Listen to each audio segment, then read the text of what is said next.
The facelifted version of the Volkswagen Tiguan Allspace has now landed in Australia about half a year after the updates were already applied to the 5-seat Tiguan. This one's packing 7 seats, and the one over my right shoulder is the Tiguan Allspace everyone would like to buy. It's the 162 TSI R-Line, the car that sits at the top of the tree, but supply and production is really tight on that combination. So here in the silver, this is more like a kind of Tiguan Allspace you could actually get your hands on in a timely manner. This is the diesel, not something we talk about that much in 2022, but still a good fit for an SUV that's designed to carry a decent load. In particular, this is the new Tiguan Allspace Elegance that replaces the Highline, and I actually think is a bit of a sweet spot in the range. It's got a really comfortable ride, and you can still get the premium engines, the 147 TDI diesel that I've brought along for today's video, and the 162 TSI petrol that's a little bit harder to get your paws on right now. So today I'm going to walk you through the different grades of Tiguan Allspace, where I think you should park your money, what the interior is like, the back seat, the third row. We'll check out the big boot on this car, discuss the running costs, and then go for a drive in the updated Tiguan Allspace to see whether we still like it on the road. But before we get started, before I tell you whether you should buy one of these things, hit subscribe down the bottom and the notification bell.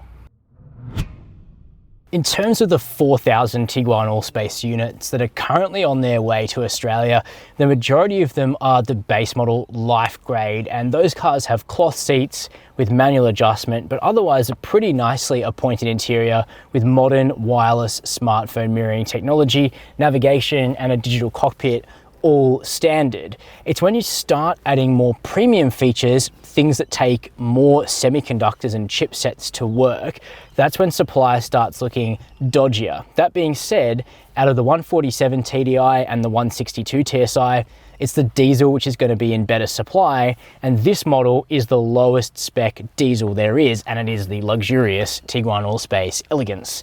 And just the fact that it's in okay supply is one thing, but also it's just a nice place to be, and I think it's a sweet spot kind of in the upper middle of the Tiguan Allspace range, and I'm going to tell you why.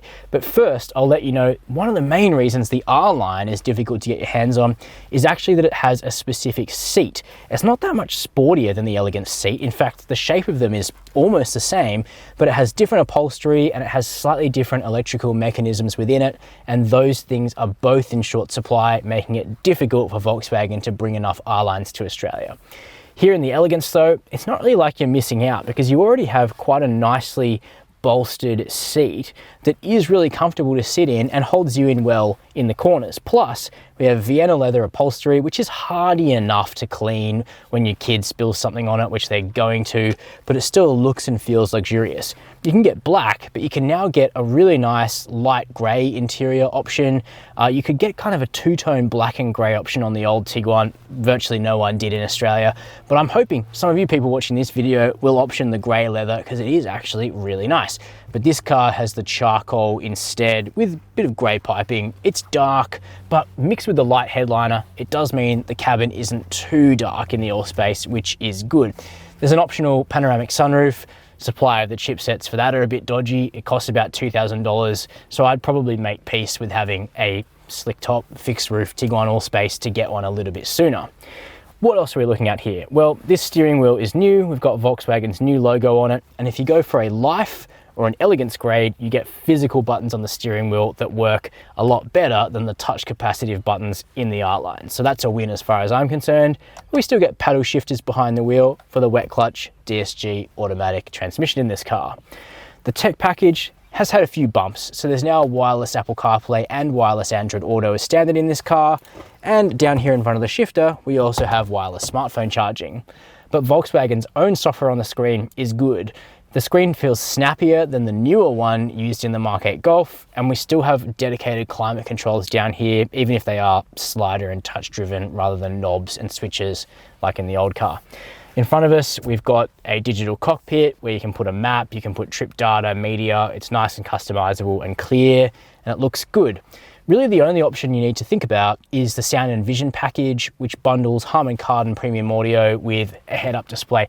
Now, the head-up display is on this little glass panel thing, and I can't see it through my polarized sunglasses, so that's the first problem. The Harman Kardon, it's good. It's not great, it's good. It's clear. It's a little difficult to tune it to sound kind of as good as it can, but you can get there. The point is that the bass stereo in the Allspace is good enough already, so I'd probably save my money and just take it as it comes in flat Elegance trim, but with that grey interior. We've got electric adjustment on both seats, memory on both seats, heating, and also now seat cooling up front, which is really good for hot Australian summers. This car is still practical with big door bins, big cup holders, that wireless charging ahead of the shifter, a box between the seats, and really nice adjustable armrest so you can get into a properly good driving position. There's still perhaps not quite enough under thigh adjustment in the Allspace. In any Tiguan, you kind of feel like a bit of a minivan driving position, but I think you get used to it quite quickly, and this car is comfy for road trips. That's up front. Let's check out the back. Just before I talk about space and amenities here in the back seat, it's worth mentioning two of our favorites from the Volkswagen group here on Chasing Cars. The first is the Skoda Kodiaq, which in terms of size is very similar to the Tiguan Allspace, and it too has a third row, although a slightly more generously sized third row.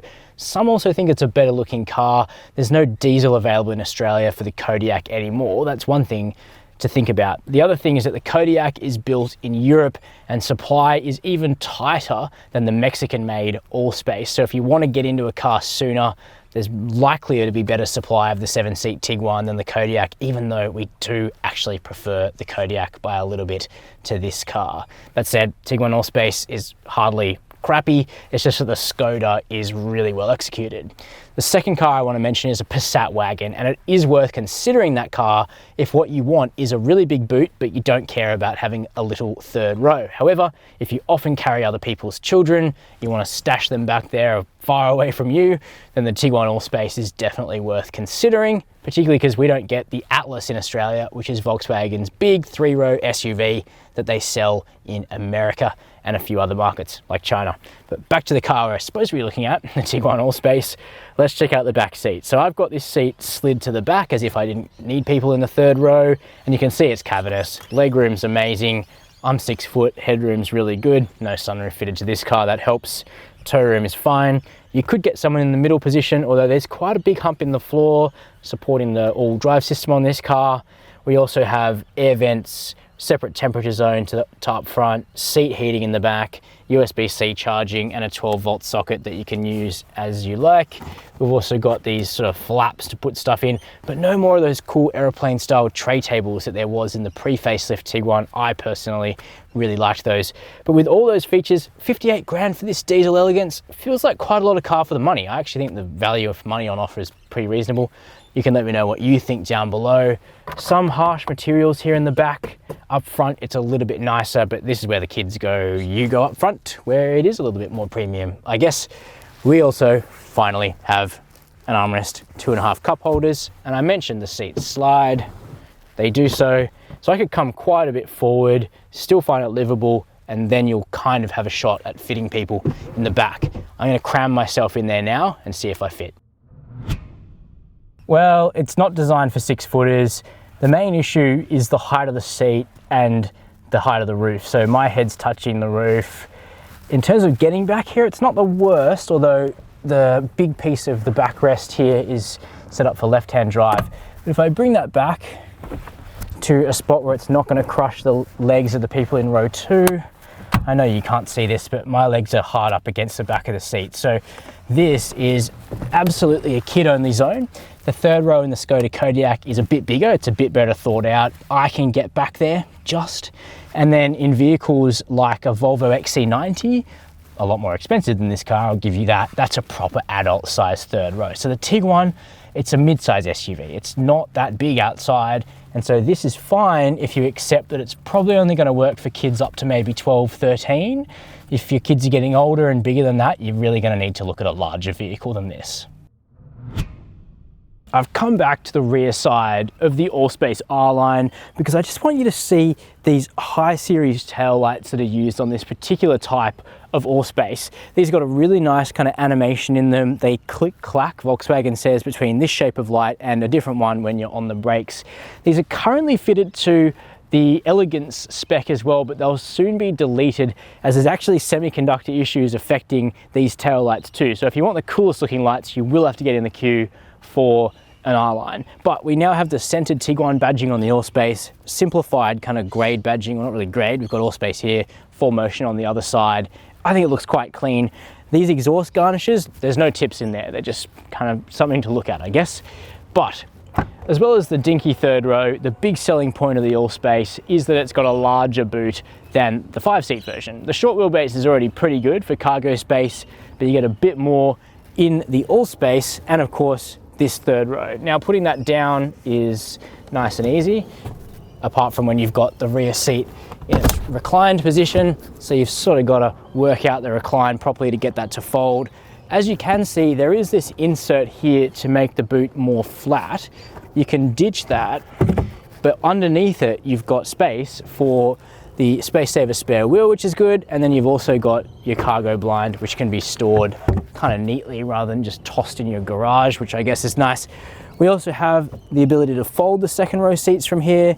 We've got some cargo hook action, and we have a power tailgate, a feature which is currently standard, but will actually become an optional feature from about September, as yet again, there's more semiconductors in there and they're starting to run short on the production line for this car too. Volkswagen are pretty upfront, probably the most upfront out of the manufacturers about features that are coming and going. So it's not just Volkswagen, it's just that we know about it when it comes to Volkswagen. The running costs and ownership costs of a Tiguan Allspace are really going to depend on the engine that you choose to buy. Now, the diesel is going to be the cheapest to run, but it's not the cheapest to buy outright. The question is whether you recoup that spend, and the answer to that question is yes, you will reasonably quickly if fuel prices stay at the level they're at now. And that's because in our combined test today, we were actually able to get 5.8 litres per 100 kilometres out of the Tiguan diesel in a mix of urban, highway and rural driving. But in the petrols, the best we could do was about 9 litres per 100 Ks in the real world. That was biasing a little bit more kind of heavy throttle stuff than usual. So let's say you can get kind of 6 out of the diesel and 9 out of the petrol. It's going to take you about 2.5 years to recoup the cost of the diesel. And with most people owning their car for, I guess, 5 years or so, maybe a little bit longer, that starts to make financial sense, while the price of fuel is well above $2 a litre, as it is now. So keep that in mind when you're making your decision, particularly if you're going to keep the car for the long term. Speaking of long term, the warranty on all Volkswagen sold in Australia is 5 years with unlimited kilometres, and you can also buy an upfront service plan, which is a good way to save some money, mainly because you get the first service free when you do it that way. The prices differ a little bit depending on the engine, but they're all less than $3,000, meaning the annual service comes out around the $500 to $550 mark for a Tiguan with a prepaid pack. And that's a pretty good idea in my opinion. I would do that just so you don't have to open your wallet every year. I think that's quite nice. And lastly, insurance. Comprehensive insurance. In the last 12 months, the median budget direct customer spent $1,094 on comprehensive insurance for a new Volkswagen Tiguan. Everybody's situation differs and your premium will differ based on things insurers take into account, like where you live, how you garage the car, and your driving history. So what is the Volkswagen Tiguan Allspace like to drive? Well, to put it simply, it drives like a short wheelbase Volkswagen Tiguan, but it rides a little bit more comfortably and it's a little bit more settled, largely thanks to the stretch in the wheelbase. And that's an effect that you normally get when you stretch your wheelbase on a car.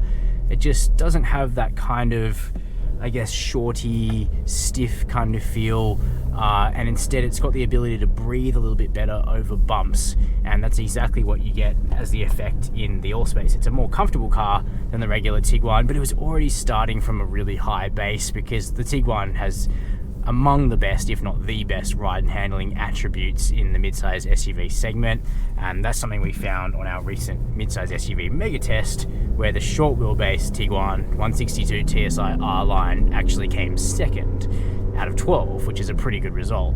Now I'm driving a rather different specification of Tiguan for this video because supply is so poor for the 162 TSI R-Line. We kind of need to look at alternatives and what you can buy if you can't get your hands on the most desirable spec, which is, I think, is what most people would regard the 162 TSI R-Line to be. And so that's why I'm driving the 147 TDI diesel Elegance. We don't hear too much about diesels anymore, and we don't review that many diesels on Chasing Cars because I guess largely because of action in Europe, there's been a bit of a cloud hanging over diesel. Their proportion of sales has shrunk for the last few years, and really petrol engines have just gotten better. Like 10 years ago when diesel was all the rage in Australia, petrol engines were not as frugal as they are now, and so that gap has closed. But still, as I've been finding on my test drive of the Allspace, the diesel still absolutely creams the rest of the engines for economy. The base 110 TSI, I was getting sort of 9 litres per 100 Ks. The 162 TSI, I was getting kind of 10. Here in the 147 diesel, 5.8, which means it's going to cost you a lot less in fuel, no matter whether you drive in the city or in the country. Of course, with diesels, it is good to give them a decent run with relative frequency just to make sure you're clearing out the DPF and all of that jazz. But if you can commit to doing that, or if you do that already every fortnight or so, then you'll be totally fine with the diesel. So what have we got under the bonnet? Well, 2-litre turbo diesel 4-cylinder making 147 kilowatts of power and 400 newton meters of torque. So it's the torquiest of the Tiguans, of the Allspaces, and it compares quite well to the 162 TSI petrol, which makes 162 kilowatts of power and 350 newton meters of torque. The smaller petrol engines, they make a lot less torque than the diesel. There's a 110 kilowatt, 250 newton meter, 1.4 litre turbo petrol, and then there's a 132 kilowatt, 320 newton meter, 2 litre petrol. So none of these engines are bad. In fact, they're all really quite good for this segment. They all feel muscular enough, but the diesel just pulls effortlessly, as its numbers certainly suggest. And it's a good match for the wet clutch 7-speed DSG, so it's a high torque wet clutch DSG. In Volkswagen's DSG gearboxes, the dry clutch are for low torque cars, including the Tiguan 110 TSI, and then the wet clutch is for the higher torque, heavy duty application, and it works really well. Basically all of the kinks have been ironed out of DSG at this point, especially the wet clutch gearboxes, and it's hard to tell the difference between this and a normal auto in the Tiguan 147 TDI. It's a combination that works really nicely. And then we've also got 4Motion all-wheel drive, which just gives this car better traction in low grip surfaces. It's going to be easier, I guess, to drive on gravel and put the power down. But even just taking off from a standing start on a greasy road, 4Motion is a nice thing to have. And all of the engines have it, apart from that base 110 TSI, which doesn't. So it's hard to go wrong with any of the Tiguan Allspace engines, although if you're going to be frequently carrying a load, you're going to want to go for one of the more powerful petrols or this diesel. The question is really, what engines can you get your hands on? And supply is only really good of the 110 TSI or the 132 TSI, but supply is also quite good of the 147 TDI diesel.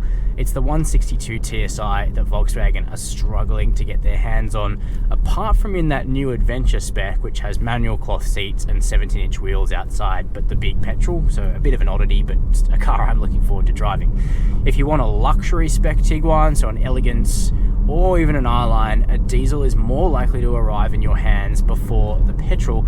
And thankfully, it's a good diesel. It's quiet, it's refined, it's not too trucky, it's torquey, it delivers really good fuel economy in the real world. So if you can stomach buying a new diesel in 2022, and particularly if you're going to put quite a lot of miles on this car, then this is a good spec to buy.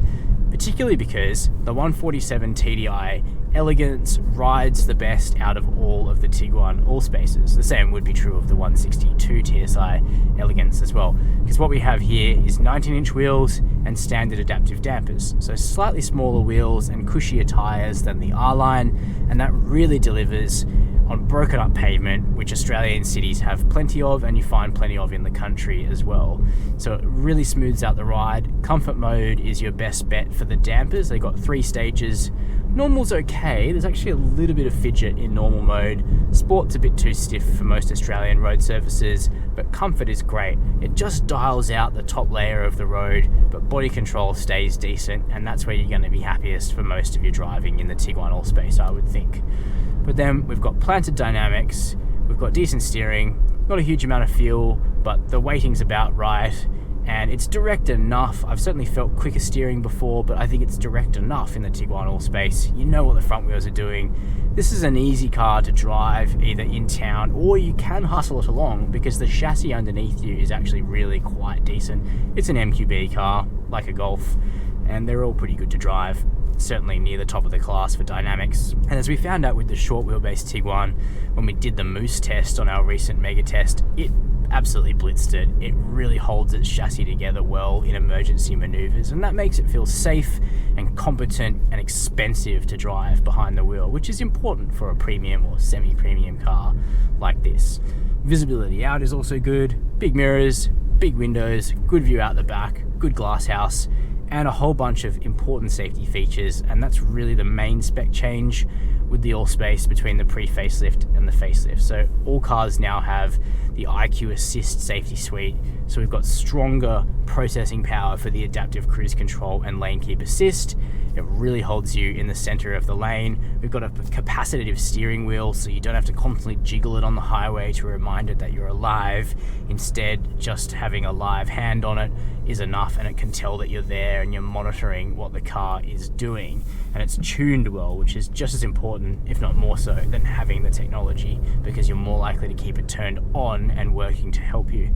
We've got blind spot monitoring, rear cross traffic alert, and we have a reversing camera, an area view camera on some cars, and front and rear parking sensors as well. So technologically they're up to date, they're good to drive, there's a big broad spectrum of strong powertrains. Yes, it is going to cost you more than some rivals, it doesn't have as big a third row seat as some rivals, but if you don't need to get a kid into the back all of the time, or if you're mainly carrying other people's children, then the Allspace is going to be an interesting option for you and a car that's worth considering. So that's an overview of the updated 2022 Volkswagen Tiguan Allspace. The interesting thing being a car reviewer at the moment is, back in the day, you could just recommend whatever car you wanted because you could just walk into a dealership and buy what you felt like on a given Saturday. That's no longer the case. Supply of new cars is really tight in Australia in general, and prices are going up because there's a lot of inflation in the economy right now. So it's my job to not just recommend a great car, so I would usually go to the Skoda Kodiaq in this segment. It's also my job to recommend something you've got a hope of actually getting into soon, and that's the Volkswagen Tiguan Allspace. This car is like 8.5 tenths of a Kodiaq in my opinion. It's a nice, good, compact 3-row SUV that will work for you if you're not actually going to put people into the third row all that often. There's a whole bunch of engines. I like the diesel. I think that makes a lot of sense in the current era of high fuel prices, and the Elegance trim is a really good sweet spot in the range. So if I needed a car like this, I'd be strongly considering putting an order in for one of these. I'd also consider some rivals like the Santa Fe, Sorento, and Mazda CX-8, which are in variable supply. The CX-8's okay, the Korean cars have quite a long wait time on them. Keen to know your view? Let me know down below in the comments. While you're there, hit subscribe and the notification bell. And as always, thanks for watching Chasing Cars.